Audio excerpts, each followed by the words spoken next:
Like Pat says, the light is better on the smart side. We like to look at that Yep. stuff, but if we shine light on the whole thing, which the definition of organizational health is looking at the whole organization. It's integrated. It makes sense, and we're not ignoring all these things. Then we want to be smart. We want to be healthy. We want to be everything. And I love trying to make the case. It's not easy, but if we can make the case for org health and people can buy into smart and healthy, then the world of work will change, and a lot of teams will go from dysfunctional and miserable to hopefully very functional and fulfilling and getting a lot of stuff done and beating their competitors. This is the Organizational Health Advantage podcast with Keith Hadley and James Felton, principal consultants at Table Group. They're in the business of coaching leaders to build strategic focus and cultural alignment that leads to amazing results. Welcome to the Org Health Advantage.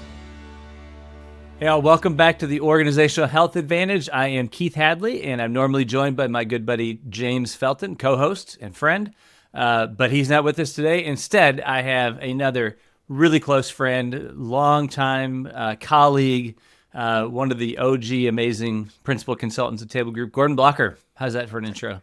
Yeah, thanks a lot. Yeah, I definitely can't compete with James. He and I played 1-to-1 volleyball one time, and of course kicked my butt. I feel like that was a bit of a mistake. Yeah, I think so. Long story made short. We have not played soccer yet, though, so I'll play him in soccer. We'll see what happens. Yeah. So if you've only seen James on this podcast, he's like 6'4", and Gordon is not 6'4". Right. Right. Hey, totally. Gordon, this episode started with I think it was a short video that you sent one day. You were like, you're always thinking of just new and interesting ways to think about and approach org health. And I wonder if you would just tee that up for us, because when I saw that, my first reaction was like, this has got to be a podcast. Yeah, I got the wonder going on, so I'm wondering about what helps leaders buy into org health all the time. I reread The Advantage every June, so that kind of got my wheels spinning, and what Pat is going to remind me about again. And then I was wondering about your podcast too, because you've been interviewing all these leaders, and I was thinking, wonder how many leaders James and Keith have talked to. Of course, we've all talked to a lot of leaders in aggregate, and how they make the case for smart and healthy, how you made the case to them. And just curious about those examples and stories, because I know there's a lot of people that probably listen to this. They want to convince someone else that org health is real and that smart and healthy is real. Or maybe they're thinking, I'm not sure I'm convinced too. So this is just all about making the case for org health, which is right there in the first 25 pages of The Advantage. Oh, man. So you're right. That's like the most basic way to start. And as a result, we probably don't talk about it as enough. So Gordon, make kind of the traditional case for smart and healthy. What if somebody's hearing this for the first time? What does that mean? And I know we're going to dive in, but just start us off. Maybe even like that Catherine Peterson story. Yeah, I mean that's true. Now I reread the 5 dysfunctions too, and in the book, Catherine Peterson. I've asked Pat before, like, who is this character? He's like, it's no one. It's just this mashup of this great leader, and she pulls her team to Napa and says, "Look, we've got money.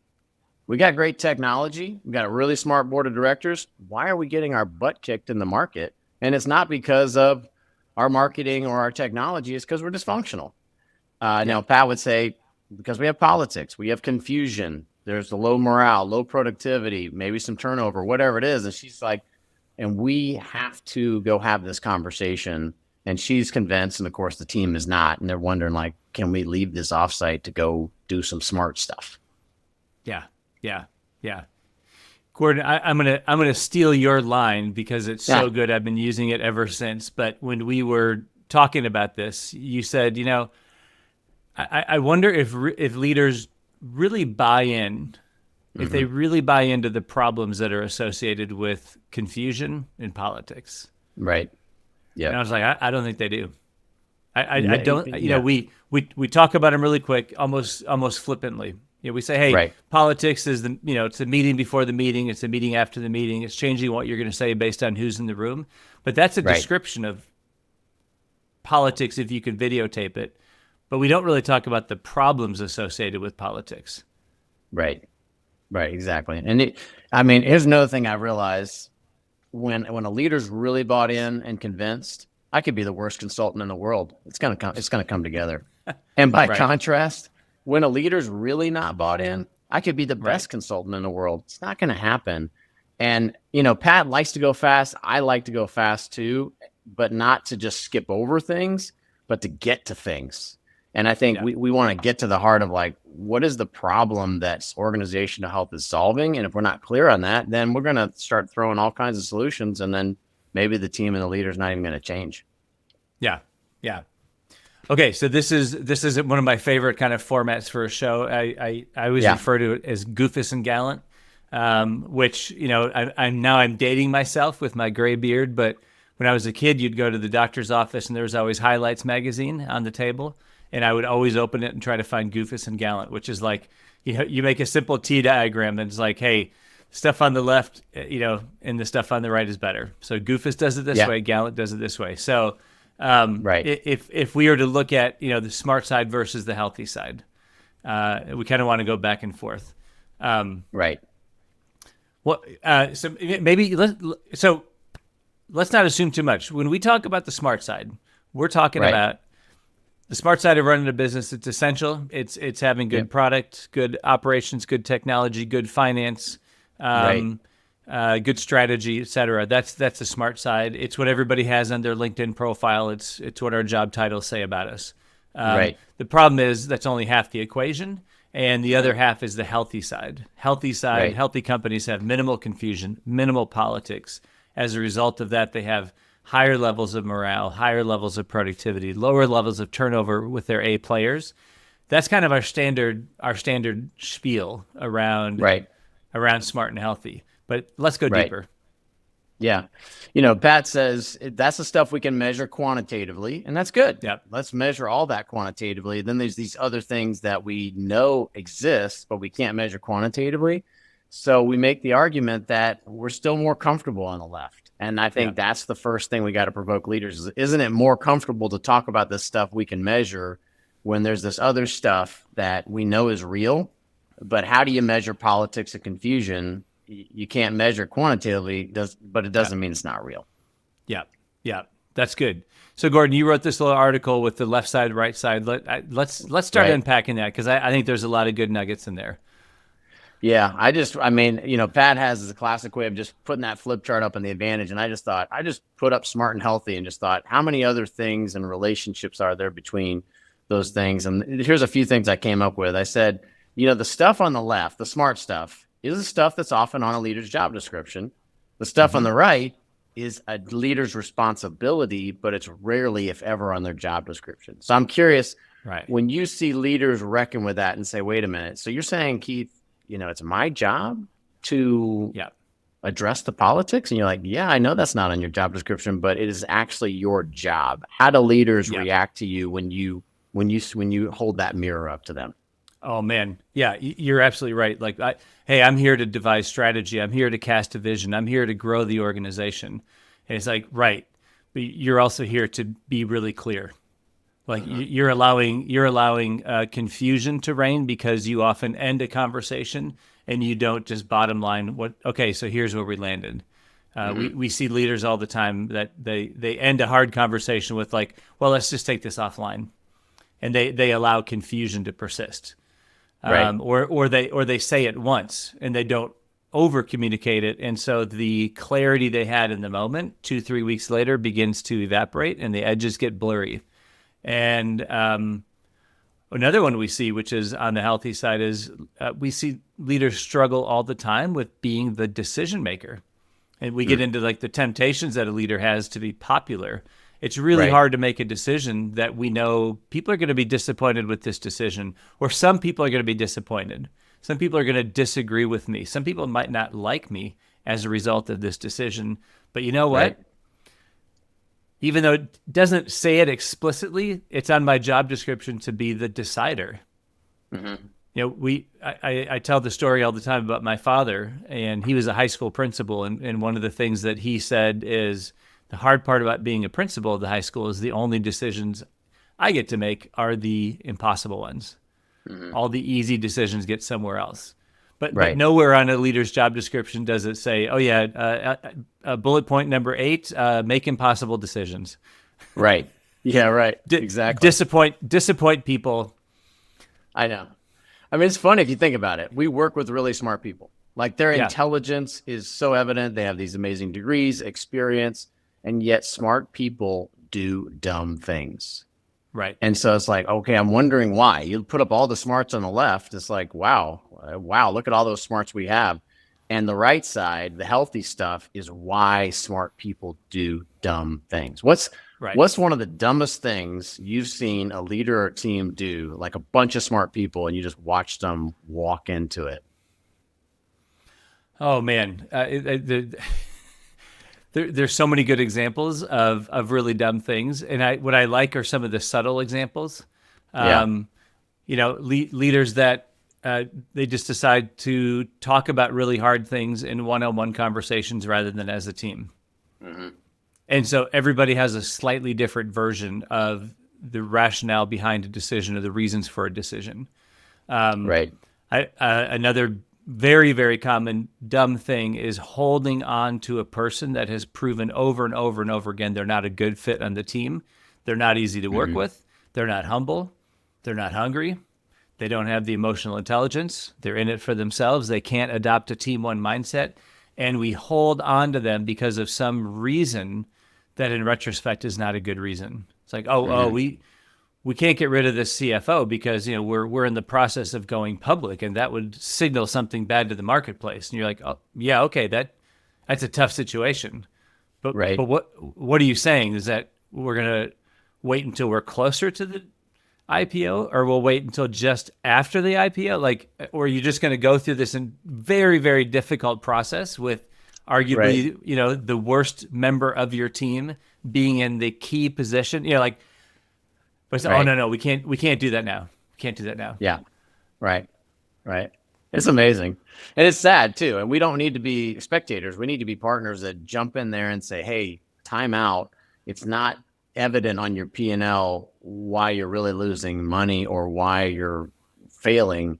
It's going to be these other things. You and I coined this thing. We said, we're watching these teams going on the smart side. I know what's happening. On the healthy side, I'm like, what's really going on? Because they're so mired in activity and just what Pat would call the adrenaline bias. I think one of the reasons why they make stupid decisions is they don't slow down enough because they're so busy all the time, so much noise on the smart side. The just stopping and saying, oh yeah, is this just politics? Are we just dealing with politics here? Are people confused? What is it?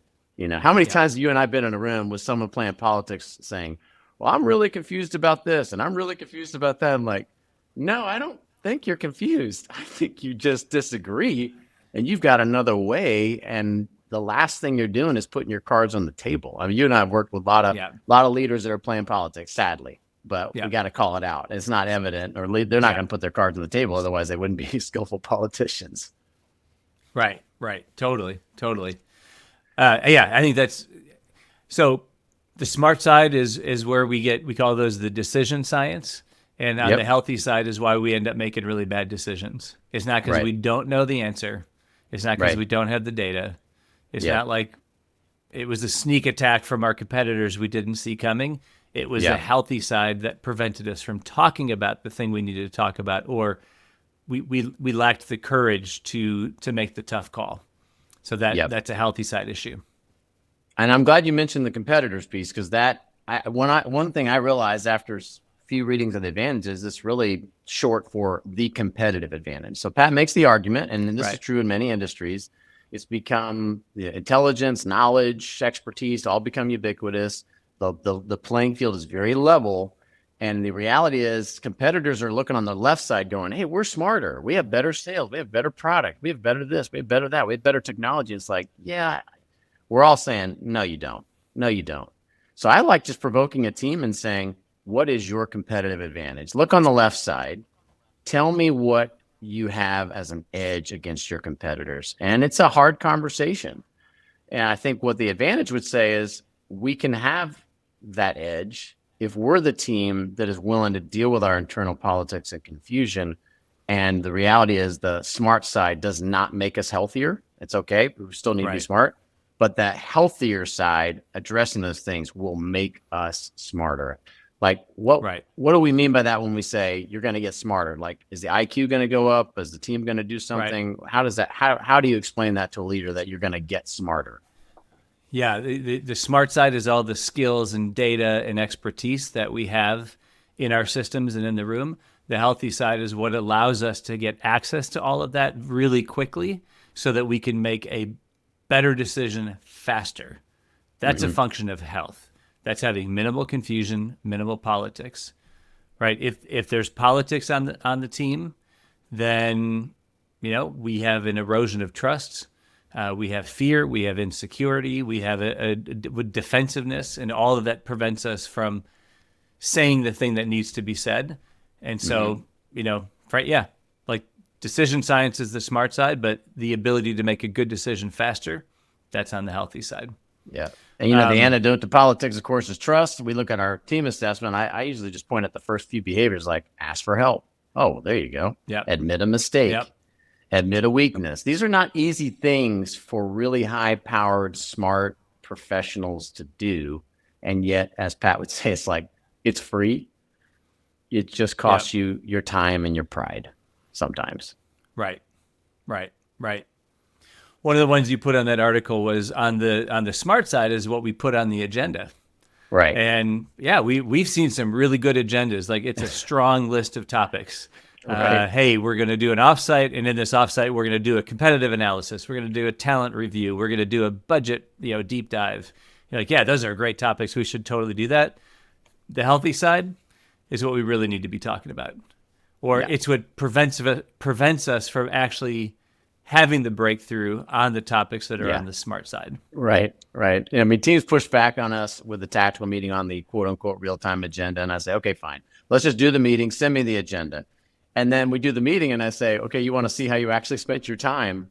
It's not really what the agenda said anyway, because this is what's happening in the meeting, and people are vying for time in the meeting, and they're trying to switch topics around because all this confusion and politics are happening in the meeting. I love to sit in on meetings because I think you see this play out. And I think that's something people miss. It's not like there's a smart half of the business and a healthy half of the business. Right. It's all happening at the same time. The smart stuff is just sort of more on the surface, and the healthy issues are dynamically happening all the time. Right. We just got to be more perceptive of it. So, well, just really quick, I love bragging on our clients too, because it's so powerful when you have those healthy side breakthroughs.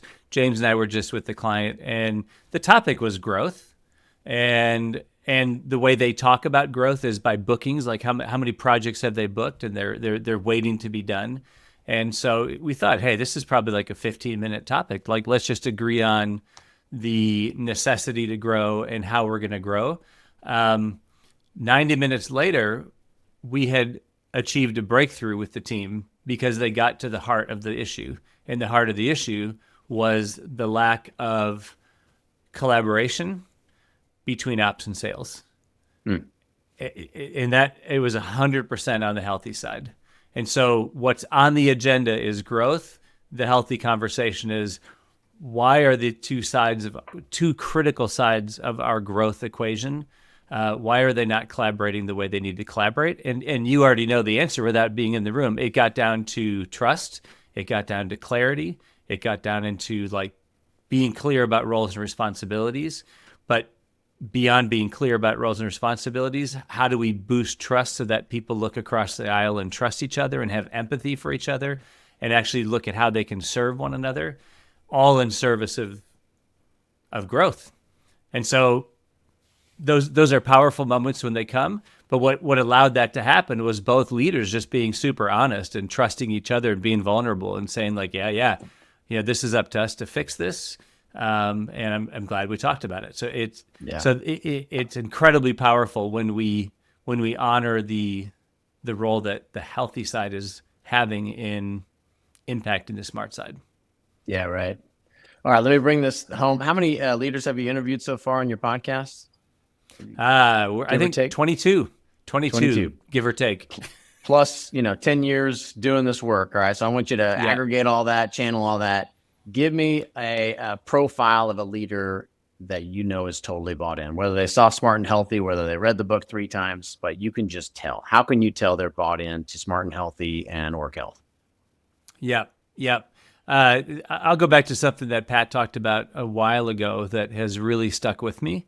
And he talks about the, if you imagine a 2x2 matrix, on the one side is like, hey, we need to have, a leader that's bought in is a leader that has courage. And when we say courage, they have courage. They're willing to make some hard decisions. They're willing to push people. In Pat's words, they're willing to be a little bit unreasonable at times, right? And so they have the courage. They have the courage to be unpopular. They have the courage to hold somebody accountable. That requires a tremendous amount of courage. They have the courage to kind of start some transformational changes to the business, to maybe stop doing something they've done for years and to start doing something else, or to take some risk, go out there on a limb. Right. But we've worked with a lot of leaders who have a lot of courage, but they don't have the other factor, which is kind of the open-mindedness or the humility to recognize that, hey, they might be wrong. Right.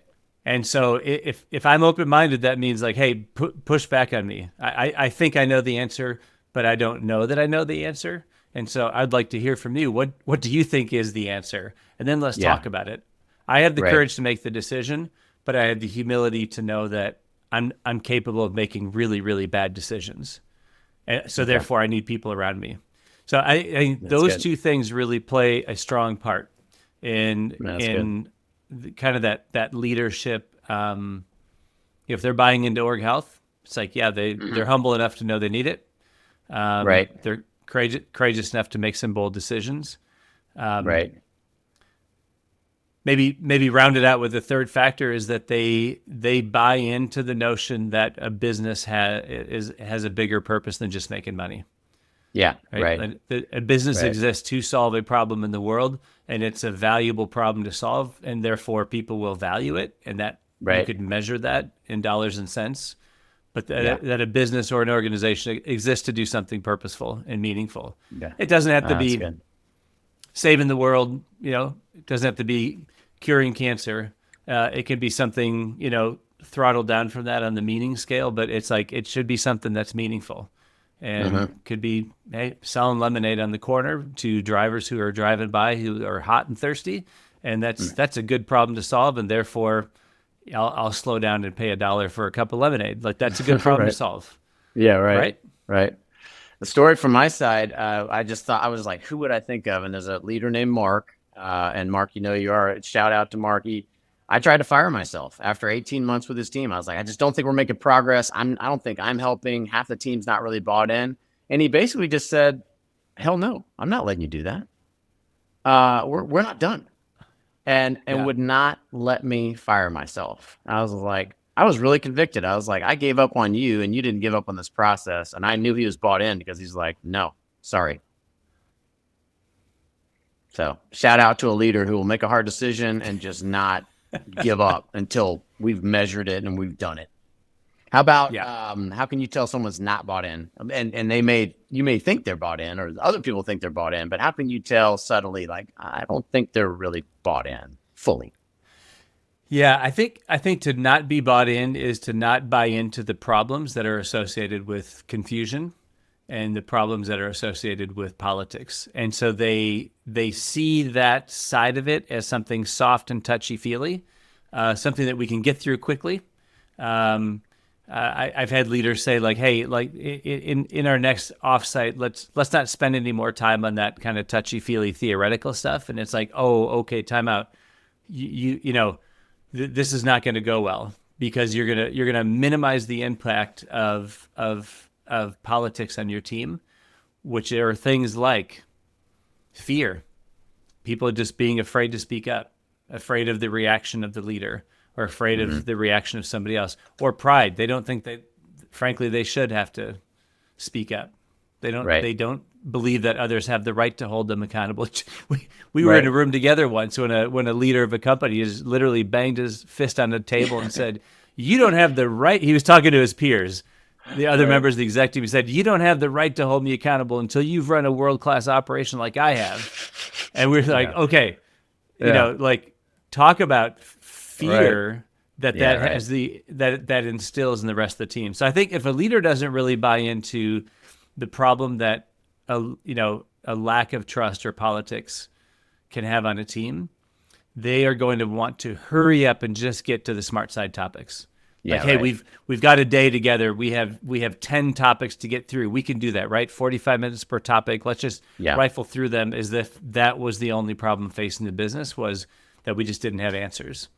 I think if people struggle with confusion, right, then there's a lot of distraction. Like they're clear that everything has to happen at once. Let's do everything well all the time. And people are actually confused about the priority. Or they're trying to track everything. And so all they have is noise, but they don't have any signal. Yeah, right. How many times have you seen in an offsite where, or in a weekly meeting where it's like, hey, let's just do our quick scorecard review. And the scorecard has, 35, 40, 50 things on it.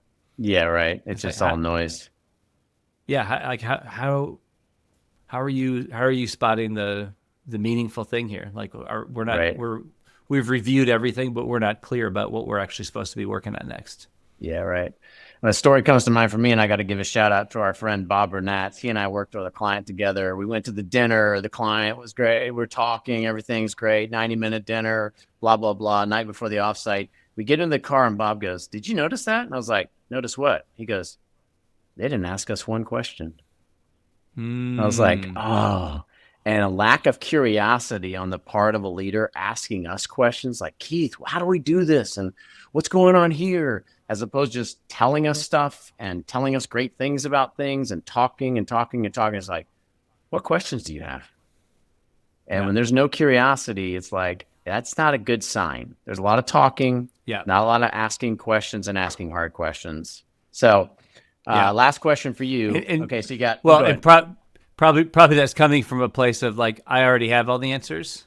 Yeah, right. And that's not something they do to us only. They do that to the teams they lead. Right. Like coming into a meeting, and it's like, hey, I'm here to galvanize everybody on the decisions that I've made in my head or in one-on-ones behind the scenes. And so meetings become report outs or the meeting is just a chance to over communicate a decision, as opposed to a meeting becomes the place where we think new thoughts and we challenge each other and we bring our curiosity, and we look at a meeting as a place where, hey, we might make a decision together that changes the business. Yeah, right. Totally. So those that are bought in, those that are not bought in, my final question to you after interviewing all these leaders, how do you make the case for smart and healthy? How do you make the case for org health? Yeah.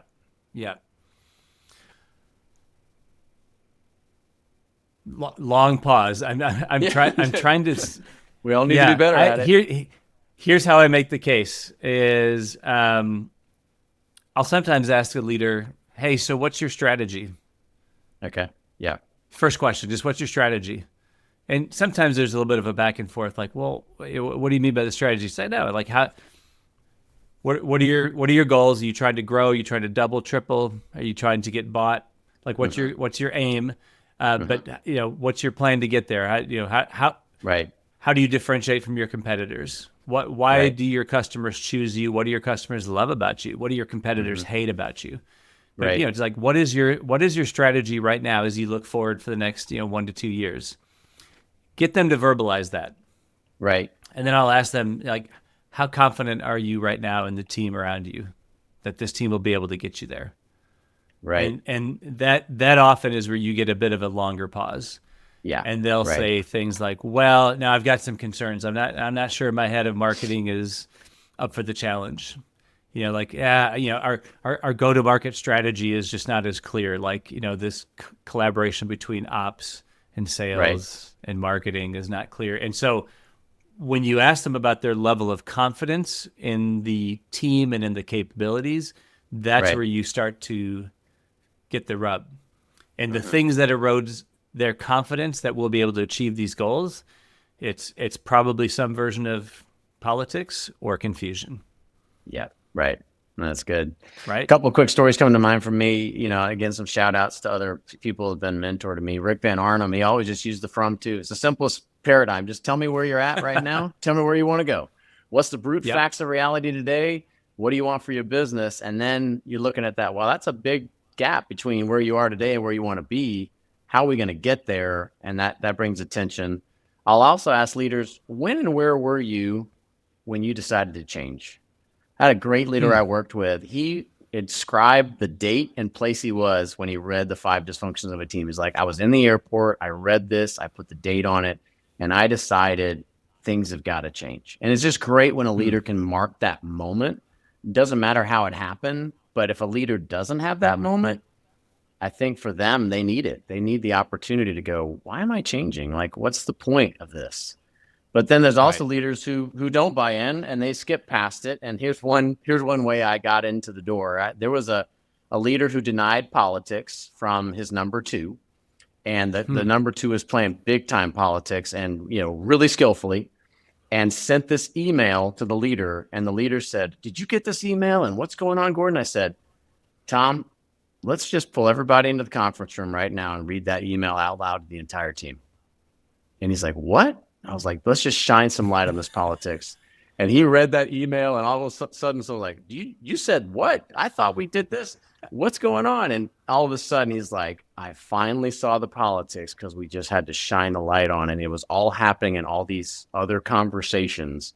And he's like, Gordon, I didn't see it. I was like, I didn't see it until we just shined some light on that. It was a hard way to do it, but it was definitely convincing when they just saw politics is happening. And sometimes you just don't see it until you shine a lot of light on the situation. So anyway.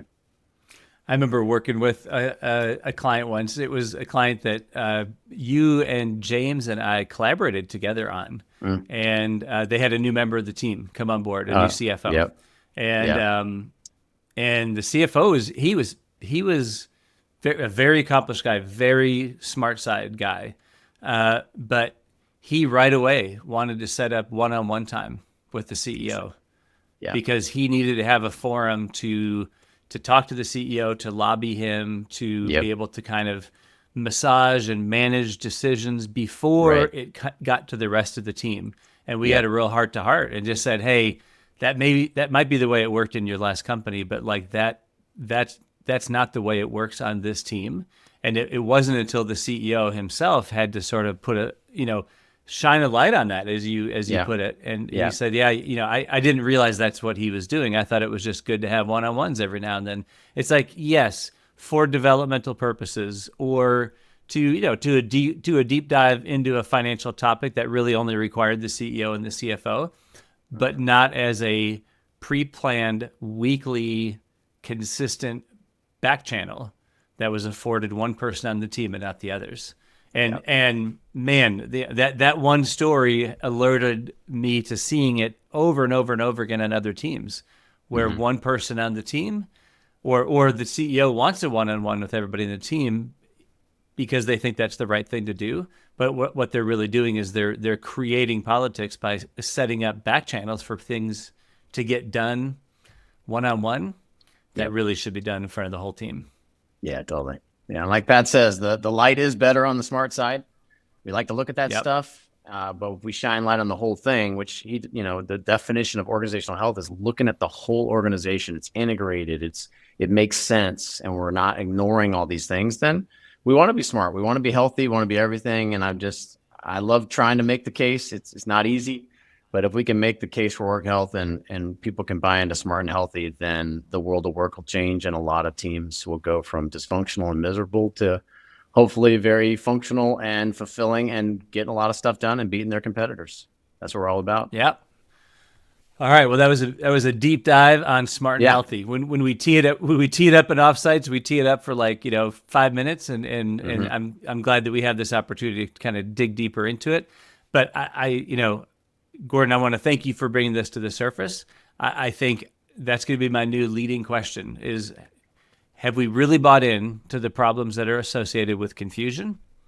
Have we really bought into the problems that are associated with politics? And are we doing enough to minimize those in an organization. And if we can, that's going to be the huge unlock on the smart side, on the, making better decisions. So thank you for joining me, Gordon. We'll wrap it up here. Yeah. Okay. For all you listening, thanks for joining us on another Org Health Advantage. We will see you next time. In the meantime, though, go ahead and share this, whether you're sharing it off of YouTube or Spotify or your favorite podcast platform. Like it and share it. Take care. Thanks for listening to the Org Health Advantage. Your hosts, Keith and James, are helping leaders change the world of work and invite you to share this podcast with your friends and colleagues.